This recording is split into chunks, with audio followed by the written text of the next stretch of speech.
Rise and shine! Mga ka-RSP, narito na po ang gabay patnubay para lahat. Prediksyon ni Master Hans Kua ngayong December 4, Wednesday. Simulan natin sa mga Year of the Rat. Healing and forgiveness, yan ang dapat lalo na sa mga problemang nagaganap sa buhay na mag-asawa or may karelasyon.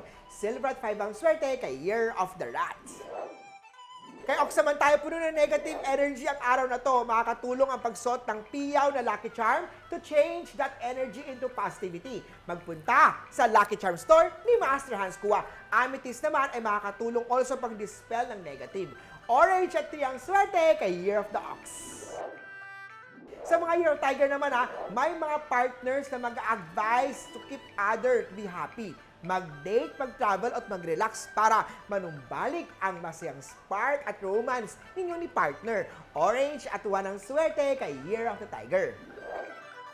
Rabbit naman tayo, bawasan ang pagiging galante. Unahin muna ang pamilya bago magbida-bida sa iba. Blue at 3 ang swerte kay Year of the Rabbit. Kay Dragon naman tayo, even if things are not perfect, dapat may trust sa bawat isa. Maraming up and down sa paparating na karelasyon o relasyon. Green at 2 ang swerte kay Year of the Dragon. Kay Snake naman tayo, maraming offers pero marami ring mga mamimiss out opportunities. Huwag masilaw sa laki ng salary dahil baka mauwian sa toxic na kumpanya. Pink at 5 ang swerte kay Year of the Snake. Sa mga Year of the Horse naman tayo, kailangan maging discreet ka para hindi ka pinagmumulan ng intriga at mischief. Bawasan ang pagiging pa-cute at delulu. Red at 3 ang swerte kay Year of the Horsey.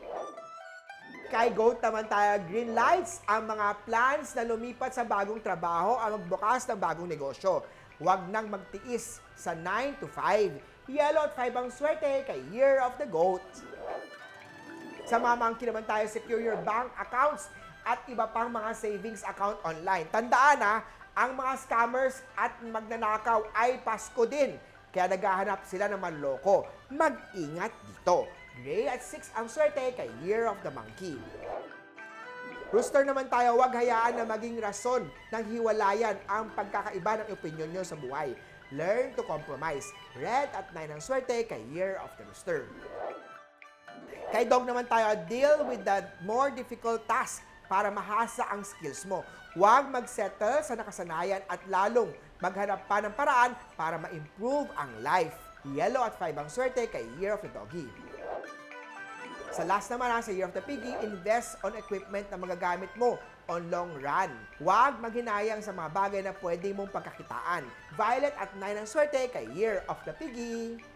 Muli po, ito po yung mga gabay patnubay para at prediction lamang ni Master Hans Kua. Nasa inyong mga kamay nakasalalay ang inyong tagumpay. Kaya always be positive at i-claim ang mga swerte mga ka-RSP.